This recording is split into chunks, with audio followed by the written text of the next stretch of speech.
반갑습니다, 여러분. 네, 초대해 주셔서 고맙습니다. 우리 전생명 선교사님하고는 이상한 인연으로 엮이게 됐습니다. 여기 작년 6월 달인가요? 평창에서 대회가 있었는데요. 이제 룸메이트가 됐어요, 사실은. 어쨌든 하나님의 일 가운데 우연이라는 게 하나도 없죠. 그래서 제가 비행기 타고 갈 때 옆좌석에 앉은 사람, 어떻게 호텔에서 방배정 받을 때 온 사람, 그런 사람들 보면은 이제 하나님의 큰 섭리가 있다고 생각이 되는데, 우리 전선 교사님을 그때 참 뵀을 때 인상은 우리 전생명 선교사님 여러분들 아시죠?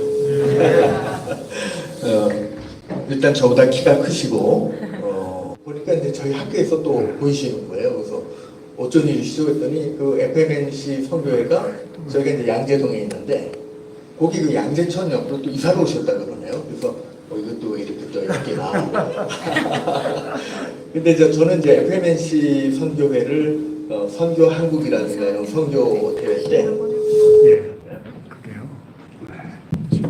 좀 난 거예요. 네. 늘 옆에서 이렇게 부스를 차리면은 그 옆에 이렇게 좀 이렇게 와 계신 경우가 많아요.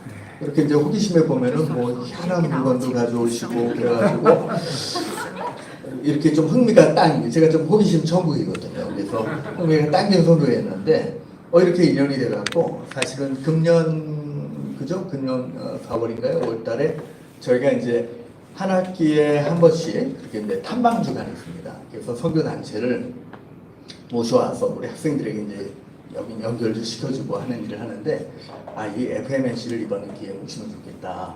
그러니까 그 FMNC에는 스태프분들이 한 7, 8분을 모셨어요. 그래서 교수도 전시하시고, 그 다음에 또 각 반별로 이렇게 나눠갖고 학생들 보고 관심 있는 주제에 찾아 들어가라. 그래가지고 또 이렇게 배울 수 있는 기회가 됐고, 저는 개인적으로 또 FMNC에서 하는 무슨 스쿨이 있더라고요. 네, 거기에 또 2번 등록을 했죠. 그래서 아무튼 금년에 저는 굉장히 업그레이드된 시간이었습니다. 그래서 제가 지금 어설프긴 하지만 블로그를 지금 작업하고 있고요. 그리고 이제 AI 이런 것도 좀 쓸 수 있게 됐고, 그래서 아무튼 제가 많은 빚을 좀 졌어요. 근데 이제 와서 말씀을 전해달라고 하시길래 이건 내가 이제 빚 갚는 시간이다. 그래서 이제 왔습니다. 오늘 제가 이렇게 여러분들에게 말씀 전할 것은 이제 세계 선교 역사의 시점들 이렇게 정했는데, 저는 선교학자긴 하지만은 뭐 선교학도 굉장히 분야가 많잖아요. 저는 역사가입니다. 그래서 원래 저는 이제 자연과학을 전공한 과학도였어요. 그래서 저는 대학 다닐 때까지만 해도 이제 물리학자가 돼서 물리학 교수가 되겠다 하는 꿈을 갖고 있었던 사람인데, 성경을 읽다가 이제 확 변한 거죠. 그래서 제 지적 관심이 완전히 턴오버가 됐습니다. 그래서 성경에 빠지다 보니까 성경 전체가 역사더라고요. 그러다 보니까 그 역사적 관심을 쫓아서 온 곳이 오늘날까지 와서 세계 선교 역사를 전공한 사람이 됐고, 이제 그걸로 제가 하나님의 일을 하고 있는 것 같습니다. 그래서 오늘도 어김없이 이 주제를 갖고 왔습니다. 여러분들 제가 이제 컨트롤 못하니까 이제 여기 클릭해 주시면 전 넘어가는 거겠죠? 예, 클릭. 오늘 말씀이네요. 자, 이제부터는 성경 말씀이 나오면 여러분 졸음도 깨실 겸 이제 성경 말씀이 나올 때마다 한번 큰 소리로 낭독을 해주시면 좋겠습니다. 우리 낭독하고 시작할까요? 시작. 하나님이 세상을 이처럼 사랑하사 독생자를 주셨으니 이는 그를 믿는 자마다 멸망하지 않고 영생을 얻게 하려 하십니다. 아멘. 우리가 너무나 잘 아는 말씀이죠. 주일학교 다니신 분들은 뭐 수도 없이 들은 말씀인데, 이 말씀은 사실 이제 우리를 사랑하셔서 우리를 구원하시고자 했던 하나님의 구원의 계획 말씀이십니다. 근데 이제 크리스토퍼 라이트라고 하는 또 선교학자가 아주 날카롭게 지적한 것이 있어요. 우리 기독교의 핵심은 원이 아니고 타원이다. 그런 얘기 들어보셨습니까, 여러분? 원은 중심이 하나입니다만은 타원은 중심이 2개입니다. 그러면 이제 성경의 핵심은 하나가 아니고 둘이라는 아주 의미심장한 얘기를 했어요. 그러니까 하나라고 얘기할 때 우리는 보통 우리가 성경은 구원에 관한 책, 그래서 이 말씀도 우리를 구원해 주신 하나님, 거기에 우리가 늘 초점을 놨습니다만은 제가 성경을 이제 오랫동안 읽다 보니까 아 역시 내가 초점을 하나만 봤구나. 또 다른 초점이 있습니다. 그것은 바로 구원이 아니고 선교죠. 예. 그래서 우리가 성경을 구원론적으로는 많이 읽어왔습니다. 그러나 선교론적으로 성경을 대했냐? 그렇지는 않은 것 같아요. 대개 우리가 듣고 설교 말씀을 듣고 근데 이제 그것을 뒤집어야 된다. 그래서 우리가 천국 가는 것이 성경이 물론 궁극적인 목적이지만은 사실 성경을 보면은 천국에 갈 백성이지만 이미 갈 운명이지만은 반대 방향으로도 우리 하나님이 우리를 또 보내셨다. 그래서 우리는 올라가지만 또 다시 이 땅에 보냄받은 자라는 선교적인 메시지가 있는데 그를 많이 간과하고 우리가 성경을 읽는 경우가 참 많습니다. 그래서 이제 그런 것을 소위 선교적인 해석학 이런 말로 요새 얘기를 많이 하고 있는데요. 그래서 저는 이제 오늘 선교 세계 선교 역사의 시점이라는 제목으로 성경에서 어디가 그러면 세계 선교 역사의 시작점일까? 그것들을 좀 한번 이렇게 살펴보면서 선교적 의미를 한번 되짚어 볼까 하는 생각을 해봅니다. 다음 슬라이드요. 클릭해 주세요. 잠깐 이거 잘라보세요. 슬라이드가 저 페이지밖에 없어요. 아 그래요? 네. 제가 다 드렸는데. 그러면은 어떻게 된 거죠? 잠깐만요. 제가 그 USB를 가져왔는데 그러면은 네. USB를 주시면 아 예. 전체를 다 드릴 줄 알았는데 그렇군요. 여기에 FMH 프레젠테이션 파일이요. FMS 주시면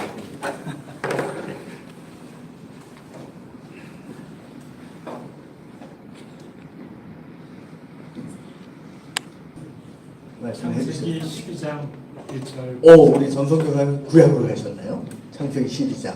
1절 아브라함 얘기. 또 뭐 다른 시점이 또 있을까요? 사도행전 1장 8절. 네, 사도행전 1장 8절. 예수님께서 이 땅에 를 떠나시면서 주신 어떻게 보면 지상대 위임 명령이죠. 그래서 이제 보통 우리가 세계 선교 역사의 시점이 어딥니까? 라고 물어보면은 대개는 우리가 늘 교회에서 얘기를 많이 듣죠. 마태복음 28장 18절에서 20절 The Great Commission 혹은 사도행전 1장 8절 그래서 땅끝까지 가서 복음 전하라 가서 제자 삼아라 하는 이제 나오네요. 예. 여기서 컨트롤 될까요?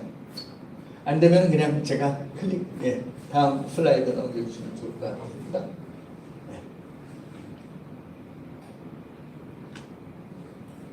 네. 이거 제가 방금 여쭤본 질문이고요. 이제 됐습니다. 아, 이제 됐나요?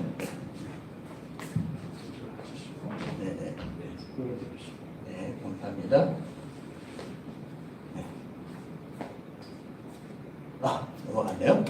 자, 제가 제 성경을 읽다 보니까 저는 사실은 창세기부터 제가 성경을 읽을 때 이 구절이 많이 조금 더 앞으로 오셔서 좀 더. 넘어갔어요. 이제 잡기가 힘드네요. 네. 그래서 창세기 3장 15절 말씀. 여러분들이 너무나 잘 아는 말씀이잖아요. 이것을 보통 우리는 원시복음 그렇게 얘기합니다. 프로토가스페. 그러니까 아담과 이브가 범죄한 바로 그 현장에서 하나님께서 이런 약속의 말씀이죠. 이것을 주셨어요. 어떻게 보면은 구속사의 큰 흐름의 시점이라고 얘기할 수 있는데 구속이라는 것도 결국은 선교의 한 정점이기 때문에 그죠? 네. 어떤 분들은 여기서부터 선교를 얘기하면 좋겠다라고 얘기하는 분들이 있습니다. 그래서 제가 존경하는 또 여러분들이 아마 익히 이름을 알고 있는 미국의 저명한 신학자 조나단 에드워즈 목사님. 그 에드워즈 목사님이 지은 책이 이런 제목의 책이 있습니다. A History of the Work of the Redemption. 그리고 우리 한국말로는 구속의 역사라고 하는 걸로 번역이 되면 상당히 두껍습니다. 근데 원래는 이거는 단행본으로 한 것이 아니고요. 에드워드 목사님이 설교를 엮은 거예요. 그 아버지가 돌아가시고 나서. 그러다 보니까 한 권의 시리즈의 메시지가 된 책이 됐습니다. 근데 이분은 사실은 그 책을 읽다 보면은 이 책이 단순한 그냥 그 뭐 구조 얘기하는 책이 아니라 이게 선교 역사를 다루고 있구나 하는 거를 여러분들 아실 수 있을 거예요. 근데 선교 역사의 시점이 사실은 그가 보면 창세기 3장 15절까지 올라간다는 거죠. 예. 구속의 플랜이 먼저 있고 창조가 된다는 겁니다. 창조했다가 인간이 타락하니까 구속의 플랜을 만든 게 아니고 이미 구속의 플랜을 갖고 창조하셨다는 거죠. 그래서 그 구속의 의미가 대단히 깊다 하는 거를 정말 신학적으로 잘 풀어놓은 그런 책이고 그 구속의 플랜이 결국은 선교 역사를 이어지고 있다. 이런 관점에서 쓰여진 책이기도 합니다. 그래서 그런 연장선상에서 이런 다이어그램 아마 보셨을 거예요. 퍼스펙티브에 나오는 말크 윈터 박사님의 이 다이어그램입니다. 그러니까 인류 역사를 성경의 역사로 우리가 볼 때 구약의 역사 2000년, 그 다음에 신약의 역사 2000년, 총 4000년의 역사를 재미나게도 400년 단위로 리듬이 끊어지더라 하는 거예요. 그래서 이 400이라는 숫자가 성경에는 매직 남바로는 얘기하기는 어렵지만은 어쨌든 한 경륜이 완성되는 시점. 그래서 족장 시대, 그다음에 출애굽 애굽 시대, 그다음에 사사기, 열왕기, 그다음에 포로기 이렇게 쭉 400년 단위로 전개가 되고 예수님이 오신 다음에는 로마 시대 400년, 그 다음에 바바리아님은 이제 오늘날의 유럽입니다. 유럽 시대, 그 다음에 바이킹 북유럽, 사라센이면 이제 동서간에 이렇게 그 이슬람과 그죠 기독교가 조우했던 그 십자군 전쟁이 있었던 그 중세 시대, 그 다음에 이제 1600년대부터는 서구가 대서양을 통해서 막 팽창해 나갔던 그런 시기. 이런 시기들이 한 구속의 경륜을 이루어갔던 하나님의 구속의 플랜이 펼쳐지는 한 과정이다. 이렇게 잘 설명을 해놓고 있어요. 이것도 굉장히 구속의 드라마의 한 아주 좋은 하나의 다이어그램이라는 생각이 듭니다.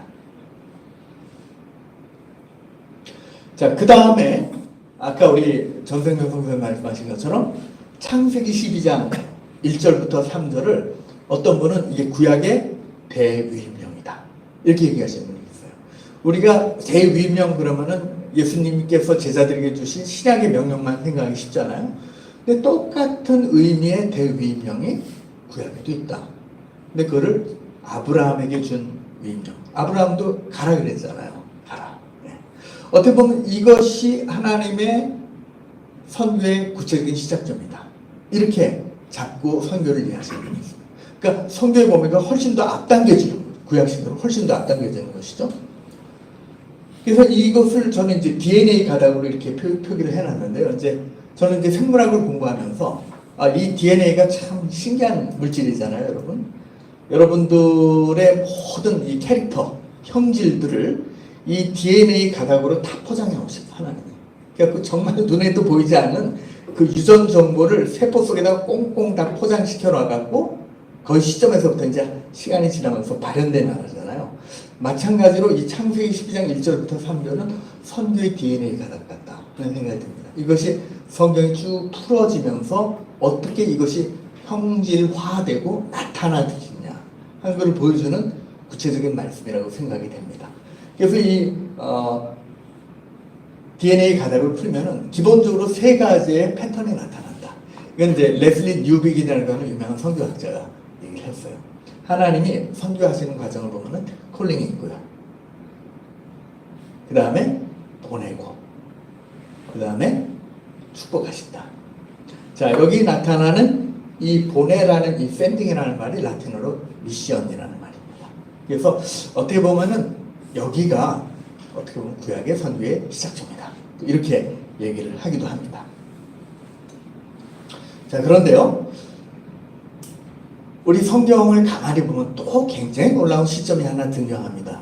그게 바로 출애굽기입니다, 여러분. 출애굽기. 출애굽기 19장. 네. 여기도 성경 말씀 나오죠? 한번 같이 읽어볼까요? 시작. 세계가 나에게 속하였나니 너희가 내 말을 잘듣고 내 언약을 지키면 너희는 모든 민족 중에서 내 수로가 되고 너희가 내게 대하여 세상 나라가 되며 거룩한 백성이 되리라. 네. 자, 600만 명, 200만 명 정도 되죠. 한 200만 명에 가까운 애굽의 노예들, 이스라엘 백성들을 하나님이 촥 갑자기 빼내셔가지고 집합을 시킵니다. 시내산 앞에. 그러고 드디어 왜 이런 일이 벌어졌는지를 이스라엘 백성들을 모아놓고 얘기를 하시죠. 제가 이제 신학교에서 구약을 배울 때 이 구약을 가르친 저희 교수님이 구약에서 가장 중요한 장이 바로 이 장이라고 얘기를 하더라고요. 저는 창세기 1장으로 알았어요. 태초에서는 물론 그것도 중요하지만은 이스라엘 전 역사에 있어서 가장 분기점 되는 사건이 바로 이 사건이다. 이런 얘기를 하셨습니다. 자, 왜 그러냐면은 그분 얘기는 그거예요. 이때까지는 하나님이 사람들하고 직접 대화를 하시지. 직접 맨투맨처럼 갓투맨 하나님이. 근데 하나님을 대면하고 보니까 너무 두려운 거예요. 예, 여기 뭐 이 그림으로도 묘사되겠지만은 막 불과 연기와 우레와 막 바람이 되면서 하나님의 그 거룩한 그 엄청난 능력 앞에 사람들이 쓰다 보니까 이러다가 우리가 다 죽겠다. 그래가지고 우리 이제부터 하나님 앞으로 직접 상대 안 할래. 그러면서 하나님 우리한테 직접 말씀하죠. 우리가 죽을까 두렵습니다. 그래갖고 제사장이 세워지거든요. 그때부터 하나님의 직접적인 신정 통치가 사실은 대리인을 통한 제사장, 왕을 통한 간접 통치로 바뀐 그런 역사 통이죠. 이제 그분은 그렇게 해석을 하셨어요. 그런데 여기 보면은 이제 그 의미 말고 우리가 아시다시피 이스라엘 백성을 조성하시고 불러낸 목적 자체가 선교적인 의미가 있다는 것이죠. 너희들을 통해서 내가 할 일이 있다는. 그래서 특별히 내 백성이 되고 제사장 나라가 돼야 돼. 중재자 나라가 돼야 된다는 그 얘기를 하신 건데요. 자, 이 말씀을 빗대서 또 이런 말씀이 나타납니다. 베드로전서 2장 9절에서 10절. 시작. 오직 너희는 끝까지 육수로 왕하는 제사장으로 거룩한 나라로 그리스도의 백성이니 너희가 전에는 백성이 아니더니 이제는 하나님의 백성으로. 네. 자, 우리 베드로 사도가 설교한 내용이죠. 이 말씀은 뭘 갖고 얘기했을까요? 바로 이 말씀입니다. 아까 우리가 읽었던 그 전에 있던 말씀. 네.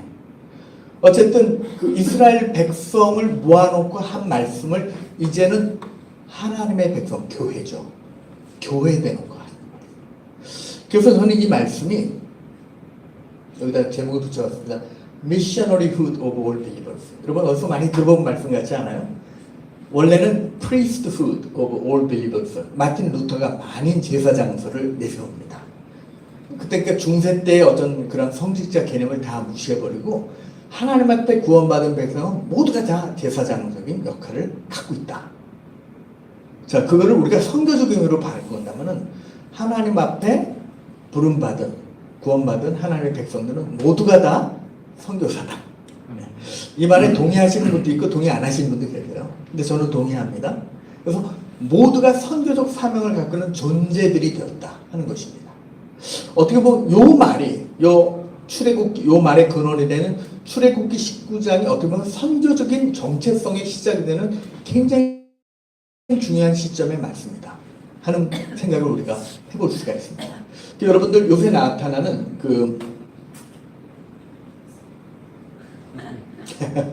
클릭해 주세요. 예, 여러분 선교적 교회론이라는 말 들어보셨습니까? 요새? 예, 요새 신학적으로 또 선교계에서 굉장히 많이 화두가 되고는 선교적 교회론이라고 하는 굉장히 중요한 또 하나의 교회에 대한 이해가 있습니다. 저는 이 선교적 교회론의 모체가 되는 말씀 바로 출애굽기 19장 그리고 베드로전서 2장 9절이라고 생각을 합니다. 우리가 누구냐? 우리는 구원받은 하나님의 자녀 맞죠? 그러나 50점짜리 답밖에 안 된다. 우리는 하나님의 선교적인 부르심을 받아서 구원받은 하나님의 백성이기 때문에 미셔널 비잉이라는 뜻입니다. 선교적 존재. 그래서 교회는 선교를 하기 전에 이미 선교적 존재가 돼 있다. 그러니까 우리 여기가 늘푸른 교회죠. 늘푸른 교회가 선교사를 몇 명 보내냐, 선교 버짓을 얼만큼 세우냐가 이 교회의 선교적 정체성을 결정짓는 것이 아니고 교회 됐다는 그 자체가 이미 선교적인 정체성을 갖고 있다는 것이죠. 보냄 받은 존재, 특별히 요 신반포 지역 잠언, 이 잠언 지역에 하나님 보냄받은, 이미 보냄받은, 그래서 이미 선교적인 정체성을 갖고 자리 잡은 자리매김을 한 존재다. 그것이 개인적으로는 여러분도 그 보냄을 받아서 요때 요 모양으로 요 현상에 요 상황에 태어나야 된다는 거죠. 그래서 지금은 새로운 또 화두입니다만은 선교 사람 말 쓰지 말자. 여러분은 선교인이라는 말을 쓰자. 그런 얘기도 많이 합니다. 미셔널이라는 말 대신에 미셔널 비잉. 우리는 선교적 존재다라고 하는 선교 인식부터 좀 바꾸는 일을 하면 좋겠다 하는 움직임이 있습니다. 네. 다음 슬라이드입니다. 자, 이제는 구약에서 신약으로 넘어가겠습니다. 구약에서 제가 세 가지, 창세기 3장 15절, 출애굽기 19장 말씀, 그죠? 그리고 창세기 12장, 네, 그렇게 말씀드렸고, 이제 신약으로 넘어오죠. 자, 성육신. 자, 성육신 하면 크리스마스죠. 예수님 이 땅에 오신 사건. 이 말씀이 위대한 선교의 시작이라고 하는 시점이라는 생각을 해보신 적 있어요, 여러분? 사실 대단한 선교적 의미를 갖고 있습니다. 자, 이제 저는 이제 선교 역사도 공부했지만은 소위 몰드 크리스티애니티라는 말 들어보셨을 겁니다. 그 세계 기독교 혹은 지구촌 기독교라고 하는 또 다른 하나의 이제 학문적인 담론이 요새 이제 등장하고 있는데, 그 세계 기독교를 얘기하는 두 유명한 학자 가운데 한 분이 그런 얘기를 합니다. 우리가 선교를 얘기할 때 마태복음 28장, 사도행전 1장 8절부터 얘기하는 것보다도 더 중요한 구절은 바로 요한복음 1장 14절이다. 한번 읽어볼까요? 말씀이 육신이 되어 우리 가운데 거하시네 우리가 그의 영광을 보니 아버지의 독생자의 영광을 은혜와 진리가 충만하다. 성육신 사건입니다. 왜 성육신이 선교일까요? 자, 이유가 있어요. 다음 슬라이드. 자, 우리가 아는 예수님은 구세주이시고 우리의 죄를 대속해서 죽으신 하나님의 어린 양이지만은 성경은 분명히 선포합니다. 이분이 창조주세요. 세상을 만드셨어요. 그리고 어떤 일이 일어났죠? 다음 슬라이드. 예, 보시기 좋았던 그 세상을 이제 어떤 일이 일어났는지 여러분 아시잖아요. 아담과 이브가 범죄하고 난 이후에 파괴가 되기 시작했습니다. 죄가 들어오면서. 자, 여기 우리 딸아이가 예전에 그 비치에 가서 모래성을 이렇게 예쁘게 쌌습니다. 근데 이제 왜 짓궂은 남자애들 있잖아요. 지나면서 툭 치고 가는 애들. 그 한쪽 귀퉁이가 이렇게 무너졌어요. 얘가 재빨리 가서 이렇게, 굉장히 기분이 나쁘지만 재빨리 가서 보수공사를 했죠. 근데 이제 그놈이 또 한참 후에 오더니 또 한 번 찼는데 더 크게 찼어요. 절반이. 그러니까 이제 기분이 얼마나 나빠요. 막 와가지고 아빠한테 와가지고 어떻게 해야 되냐 막 그러면서 탁 그냥 없애버리고 처음부터 다시 할까 그런 얘기 하더라고요.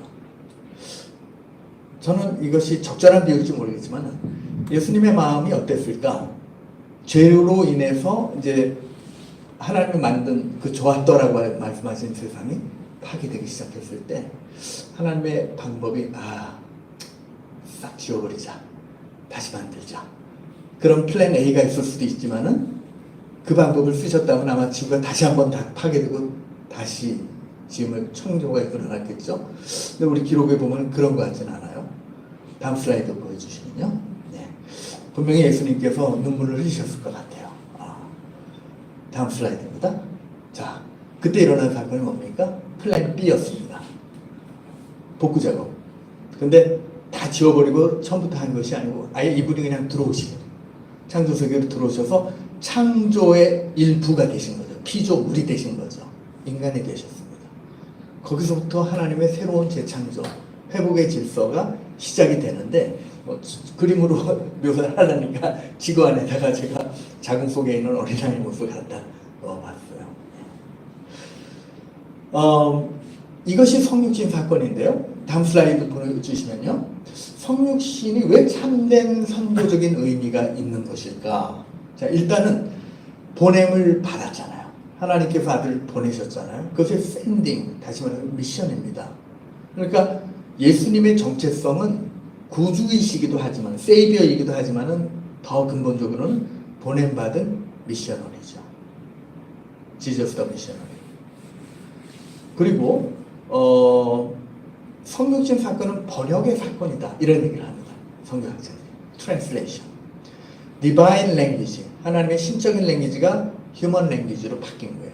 그러니까 하나님이 우리하고 소통하실 때 하늘나라의 언어로 우리가 소통이 안 되니까 이 땅에 오셔가지고 아예 히브리 말, 그 아람어죠. 그 당시에. 그 말로 소통하시는 거예요. 네. 그리고 모태에서 무덤까지, 출생에서 죽음까지의 모든 전 과정을 통해서 우리가 겪을 수 있는 전 과정을 동일한 과정을 겪으시고요. 그래서 우리를 체휼하시고 우리를 대신해서 구속의 제물이 되시고 부활하셔서 우리를 대신해서 또 부활하셔서 사셨다. 어떻게 보면 선교적인 모든 원칙이 이 속에 다 녹아져 있다. 네. 우리가 선교지에 가는 것 보통 인카네이셔널 미션이라고 얘기하는 건 그 나라의 언어를 배우는 거죠. 한국말 배워서 가는 것도 방법이 되겠지만 그 나라 말 배우고 그 나라 음식 먹고 그 나라 사람처럼 되는 것, 완전히 될 수는 없지만 흉내 내는 것이죠. 이것이 어떻게 보면 예수님의 성육신 사건을 모방하는 것이다. 이런 의미에서 성육신은 선교적 사건이다. 이렇게 얘기를 합니다. 예, 다음 슬라이드로 갈까요? 자, 그래서 앤드루 월스라고 하는 학자는 이 2000년의 시간을 번역의 이 과정으로 재해석을 합니다. 그래서 복음이 어떻게 유대인들을 위한 걸로 번역되었을까? 헬라 사람들을 위한 언어로 번역됐을까? 네, 이렇게 이제 오는 것이죠. 그러한 의미에서 성경을 되짚어보는 그러한 또 하나의 시각, 어프로치가 있습니다. 다음 슬라이드 보여주시죠. 자, 그 다음에 우리가 또 선교적 시점을 잡을 때 이런 성육신 사건으로 시작할 수도 있지만 어떻게 보면 예수님의 공생의 사역도 중요한 선교적 시점이었다. 그래서 우리가 잘 아는 마태복음 4장 17절 예수님께서 공생의 사역 시작할 때 첫 번째로 던진 메시지가 뭡니까? 회개하라. 천국이 가까웠다. 네. 회개하라. 천국이 가까웠다. 그래서 이 누가복음의 결론도 지상명령을 주실 때 누가복음의 지상명령을 잘 보시면은 회개 운동이 전 세계로 확장돼 갈 것을 말씀하고 있습니다. 그래서 우리가 그 1907년도에 있었던 평양 대부분 이게 다 회개 운동이거든요. 네, 모라비안들의 회개 운동 모든 이런 운동들은 어떻게 보면 선교적인 사건이고 그 결과물들로서 계속해서 이루어져 왔다. 이렇게 우리가 선교 역사를 이해해 볼 수가 있습니다. 또 다음 메시지는 누가복음 4장 18절에서 19절입니다. 자, 이것도 한번 같이 읽어볼까요? 시작. 주의 성령이 내게 임하셨으니 너는 가난한 자에게 복음을 전하시고 내게 기름을 부으시고 나를 보내사 포로된 자에게 자유를 눈먼 자에게 다시 보게 하며 전파하며 눌린 자를 자유케 하고 주의 의의 길을 전파하려 하시니라. 네. 이것이 예수님의 공생의 사역의 선언이었거든요. 이 사역서에는 예언의 말씀으로 시작하신 말씀입니다. 자, 여기에 나오는 가스펠은 뭘까요? 예수님이 오셨기 때문에 눈먼 자가 눈을 뜨고 갇힌 자가 자유함을 얻고 그렇죠? 병든 자가 치유함을 받는 사역. 그래서 우리의 선교 사역은 이 사역을 모방하는 것이다. 그래서 여러분들 요새 얘기 많이 하는 총체적 선교, 네, 홀리스틱 미션이라는 말이 이제 이 말씀과 같이 갈 수 있는 것이죠. 그래서 예수님은 복음을 전파한 것뿐만이 아니고 복음의 능력을 드러내셔서 가난한 자들에게, 억눌린 자들에게, 병든 자들에게 해방과 치유함을 주시는 사역. 이것도 하나의 중요한 선교적 시점으로 이해해 볼 수가 있다 하는 것입니다. 그런 차원에서 우리 FMNC도 어떻게 보면 홀리스틱 미션의 한 부분이라고 저는 생각합니다. 네. 자, 그 다음에 우리가 너무나 잘 아는 마태복음 28장. 너무나 잘 아는 패시지만 한 번 더 읽겠습니다. 그러므로 너희는 가서 모든 족속으로 제자를 삼아 아버지와 아들과 성령의 이름으로 세례를 주고 내가 너희에게 분부한 모든 것을 가르쳐주시게 하라. 여기에 나타나는 본동사가 뭔지 아십니까, 여러분? 메인 버브. 가서 제자 삼고 세례 주고 뭐 이런 거 티칭 이거 다 동사지만 그 중에 메인 버브가 있어요. 본동사. 네, 맞습니다. 네.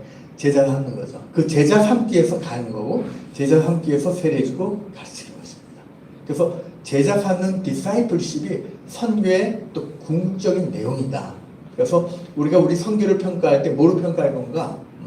과연 얼만큼 우리가 대상으로 애를 썼던 사람들이 예수님의 제자로 변해가고 있는 것인가? 그를 보자는 것이죠. 네. 다음 슬라이드 보여주시고요. 라투렛의 조리운동, 이것은 이제 아까도 말씀드린 것처럼 이제 예수님의 지상 명령이 얼마만큼 제자들에게서 수행됐느냐 하는 걸 갖고 선교 역사를 또 기술한 선교 역사가들이 있습니다. 특별히 라투렛 같은 경우는 기독교 확장사를 썼거든요.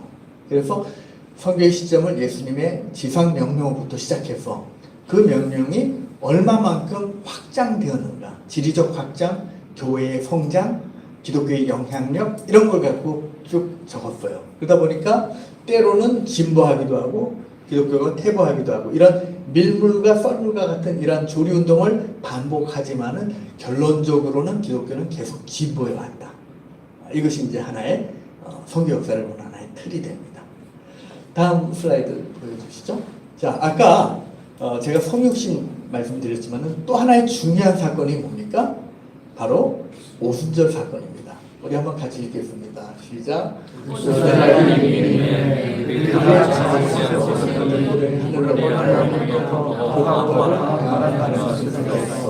그들이 앉은 온 집에 가득하며 마치 물의 형처럼 갈라지는 것이 그들에게 보여 각 사람에게 하나씩 임하여 있더니. 네.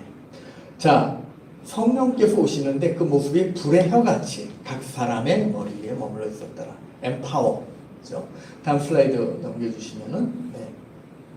자, 성령도 오신 분이시잖아요. 온다는 것은 뭐죠?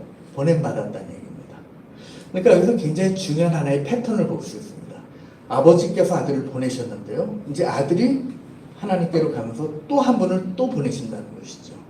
그래서 우리가 믿는 하나님, 한 분 하나님이시면 새 인격으로 가신 이 새 인격의 하나님, 성부가 성자를 보내고 성자가 성령을 보내고, 그래서 하나님이 하나님을 서로 보내는 이 놀라운 하나님의 본성, 이것이 바로 미시오 데이다. 하나님의 선교다. 또 선교의 하나님이다. 이거를 얘기해주고 있는 그런 단적인 사건입니다. 또 넘겨주시면은, 그럼 오순절은 어떤 의미에서 선교적인 의미를 갖고 있을까? 네. 첫째, 언어의 차별성이 없어진다. 이게 굉장히 중요한 것입니다. 사실 우리 개신교 선교의 가장 큰 특징은 뭐냐면은 성경 번역입니다. 가톨릭과 구별되는 부분이에요. 가톨릭은 성경 번역에 그렇게 큰 방점을 안 찍죠. 그저 교회를 세우고 개척하고 이런 관심은 있어도 성경 번역은 그다지 관심을 두지 않습니다. 개신교만큼은 성경 번역에 목숨을 걸고 하거든요. 그 종교개혁 자체가 성경을 번역한 사건입니다. 네. 그 개혁자들의 상당수가 순교한 것도 성경 번역 때문에 죽죠. 네. 왜 그러냐? 오순절 사건을 보자. 오순절 사건에 보니까 여러 나라 말을 쓰는 유대 디아스포라가 왔는데 그들의 말로 복음이 들리는 거예요. 근데 교회는 거꾸로 갔습니다. 역사적으로 보면은 중요한 세 가지 언어가 있는데 하나는 히브리어, 하나는 헬라어, 하나는 로마, 라틴어.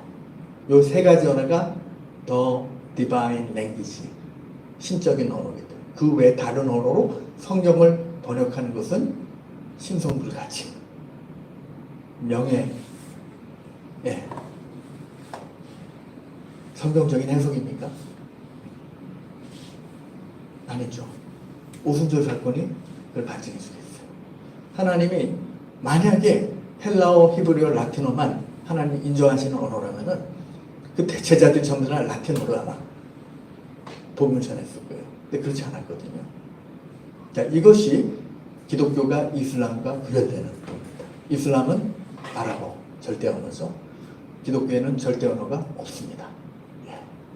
자, 그래서 오순절 사건은 굉장히 중요한 성교적 의미를 갖고 있고 개신교 성교, 특별히 성경 번역의 신학적 근거가 되는 사건이다. 이렇게 얘기를 하고 있습니다. 그래서 구속사에 나타난 가장 중요한 두 사건, 성육신, 오순절, 둘 다 공통적인 특징은 하나님이 오신 사건이에요. 성자가 오셨고 성령이 오셨고. 두 사건과 의미는 번역의 사건이다. 네. 자, 그리고 여기서 우리가 알 수 있는 것은 우리 하나님은 기본적으로 성교의 하나님이시구나. 보내시는 하나님이구나. 네.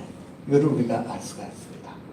자, 다음 슬라이드 넘어가시죠. 그래서 우리가 세계 선교 역사의 시점들을 이렇게 한번 짚어봤습니다. 짧은 시간이지만 창세기 3장 15절, 창세기 12장 1절, 출애굽기 12장 5절, 요한복음 1장 14절, 마태복음 4장 17절, 누가복음 4장 18절, 마태복음 18장 19절, 사도행전 2장 1절.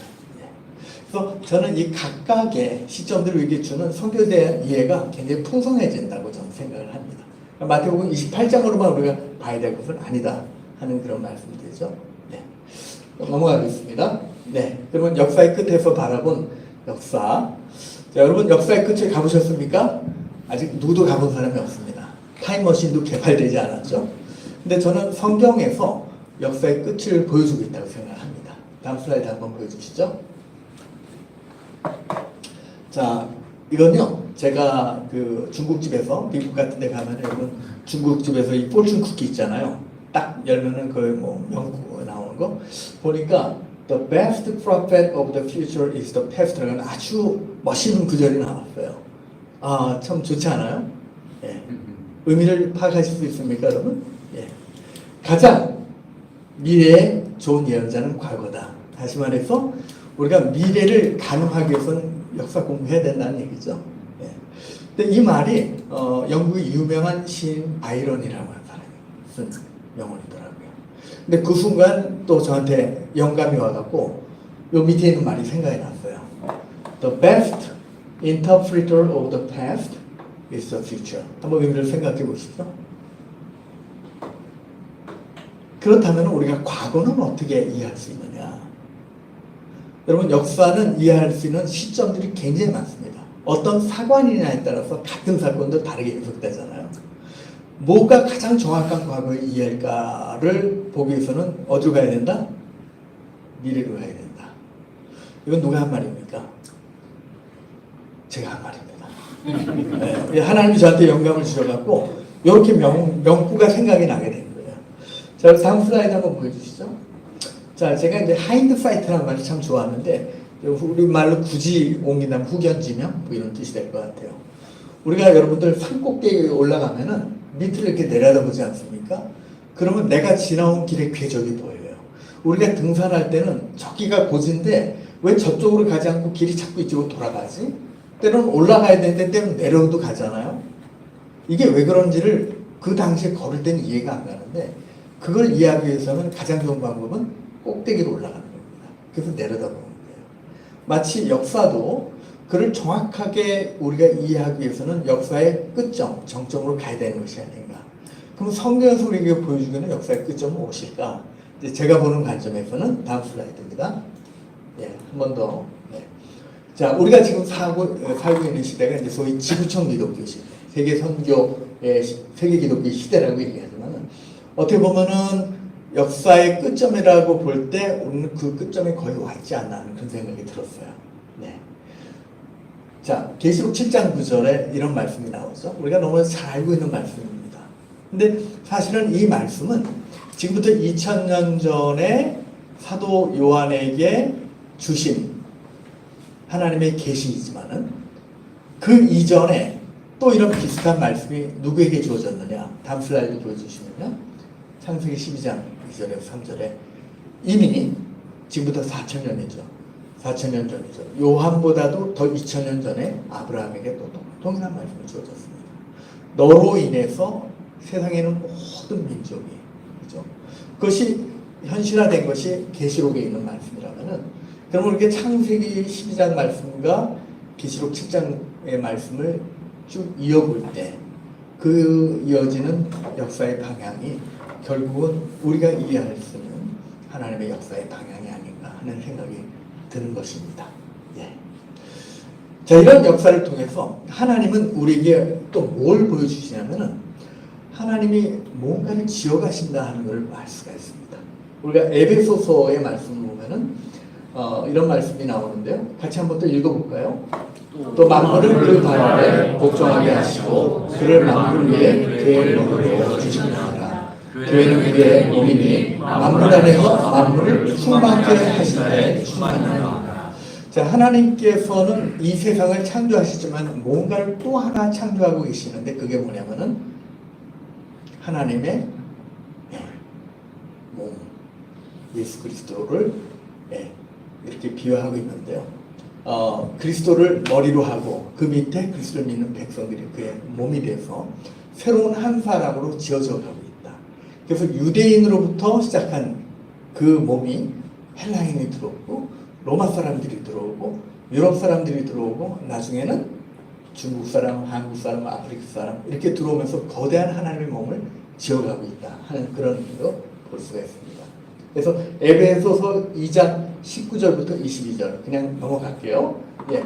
그리스도로 인해서 지어져가는 하나님의 공동체 이것이 종말을 향해서 가고 있는 하나의 과정인데요. 자, 히브리서 11장 39절에서 40절에 보면 이런 말씀이 나옵니다. 여러 믿음의 선진들에 대한 얘기가 나오면서 그러나 아브라함부터 시작해서 그 많은 믿음의 선진들이 한날에 가지만 그들은 아직도 뭔가 완성되지 않은 채로 뭔가를 기다리고 있는 사람들이다. 이렇게 얘기를 하고 있습니다. 우리가 아니면 저희로 온전함을 이루지 못하게 하는 그 우리가 누구일까요? 바로 저와 여러분이고 또한 여러분을 통해서 예수를 믿게 될 마지막 남은 시대의 하나님의 백성들이라고 이해할 수가 있습니다. 자, 그래서 저는 이거 하나의 상상화인데요. 이거 제가 FMNC에서 배운 뭐죠? 코파일럿. 아무튼 그걸로 해서 제가 아무튼 찾아본 거예요. 그려본 건가 아무튼 그렇습니다. 이게 무슨 모습이냐면 아브라함이 예수님 앞에 따지는 거예요. 언제까지 좀 기다려야지 천국이 완성됩니까? 아직도 멀었나요? 그랬더니 얘야 좀 더 기다려라. 아직 끝이 안 났다. 더 좀 들어와야 된다. 그런 말씀이죠. 다음 슬라이드입니다. 앤드루 월스라고 하는 유명한 선교학자가 이런 얘기를 합니다. 아브라함과 족장들은 아직 그들의 목표에 다다르지 못했다. 그들은 아직 우리를 기다려야 됩니다. 저와 여러분들입니다. 그래서 저는 이제 또 유명한 구절을 한 구절 찾았는데 바로 어거스틴의 명언이에요. Without God we cannot, but without us God will not. 무슨 뜻입니까? 우리가 하나님 없이는 아무것도 할 수 없습니다. 진짜 그렇죠? 숨도 쉴 수가 없고 교회도 개척할 수가 없고 전도도 할 수 없죠. 근데 하나님은 또 우리가 없이는 아무것도 안 하겠다는 거예요. 자, 이것은 굉장한 의미를 지니고 있다 생각합니다. 이건 뭐냐면은 선교에 왜 우리가 부름받고 왜 우리가 하나님 앞에 이 선교에 참여자가 되었을까? 바로 그 질문입니다. 그래서 이제 시간이 많이 가서 여러분들에게 토의 질문을 할 수는 없지만 그래도 한 가지 질문의 숙제를 한번 드리고 싶어요. 다음 슬라이드 한번 보여주시죠. 자, 저는 이제 선교 역사 강의를 할 때 항상 마무리 짓는 것이 이 두 가지예요. 자, 우리가 세계 선교 역사를 이해할 때 두 가지 빛이 있었을 것이다. 번개불, 하나는 촛불. 자, 어느 것이 지금까지의 세계 선교 역사를 가장 비유적으로 잘 설명해 주는 이미지가 될까요? 당장 한번 말씀해 보실 분 계세요? 촛불이요. 또 번개불은 아닌가요? 왜 촛불일까요, 여러분? 불이 계속 번져나간다. 의미가 있죠? 네? 뭐 자기 희생 의미도 있지만은 100점짜리 답은 아닌 것 같아요. 저는 왜 촛불이라고 생각하냐면요. 촛불과 번개불의 차이가 있습니다. 번개불은 하나님 우리의 도움이 전혀 필요 없어요. 그죠? 그냥 하늘에서 때리면 돼요. 저는 그런 하나님의 방법으로 전 세계를 24시간 내에 복음화 하실 수 있는 능력이 있으시다고 봐요. 근데 왜 그 방법을 안 쓰시고 촛불을 쓰실까? 시간도 오래 걸리고 촛불도 꺼지고 그런데 왜 이런 방법을 쓰실까? 그 이유는 촛불은 저희들의 역할이죠. 왜 저희들의 역할을 필요로 할까? 주님의 도움이 약해서 우리가 꼭 도와드려야만 돼서 그럴까요? 저는 그렇지 않다고 보고요. 하나님이 우리를 선교로 부르신 이유는 하나님의 선교의 마음, 또 하나님의 선교의 영광에 우리를 동참시켜서 그 영광과 기쁨을 우리 함께 나눠주시려고 하는 하나님의 깊은 의도가 있지 않나 하는 그 생각이 듭니다. 그래서 우리가 없이는 안 하실 것 같아요, 선교는. 왜냐하면 하나님의 선교의 목적은 교회도 개척하고 구원받는 것도 필요하지만은 저와 여러분이 그 선교에 동참함으로 인해서 하나님의 마음을 얻는 거고 하나님의 자녀로 되는 것입니다. 그래서 여러분들은 교회를 얼마나 개척했냐, 몇 명을 회심시키냐에 관계없이 이미 선교 사역에 부름받은 여러분들은 이미 이 참여자로서 그 영광에 동참하는 부르심을 받았다고 저는 생각합니다. 촛불을 든 분들이죠. 그 참여의 의미가 바로 어거스틴의 한 말, Without us, God will not. 우리는 without God we can 하지만 하나님은 without us, God will not. 왜냐하면 그것이 목적이기 때문에. 그래서 여러분 시간이 많이 가서 너무 죄송합니다. 죄송하지만 이 말씀을 여러분들에게 나누고 싶었습니다. 우리가 선교하는 이유는 뭘까? 우리를 통해서 하나님 많은 백성을 구원하고 교회도 세우는 것이 목적도 되겠지만 근본적인 것은 여러분들을 얻는 것이 하나님의 목적입니다. 예. 그래서 여러분들에게 기쁨을 주고 여러분들의 하나님의 마음을 나누는 그 하나님의 목적 때문에 우리가 부름을 받았다. 그런 차원에서 저희가 얼마나 영광스러운 존재, 귀한 초대를 받은 존재인가 하는 그런 은혜를 다시 한번 되새겨봅니다. 감사합니다. 기도하고 한번 마칠까요? 좋으신 하나님, 부족한 자를 이곳에 보내주셔서 참 부족한 입을 통해서 귀한 선교사님들과 또 주님의 일꾼들 앞에 은혜를 나눴습니다. 이분들의 마음속에 주님의 마음을 더 주시고 더 기쁨을 주시고 영광과 목적을 향한 그 귀한 의미를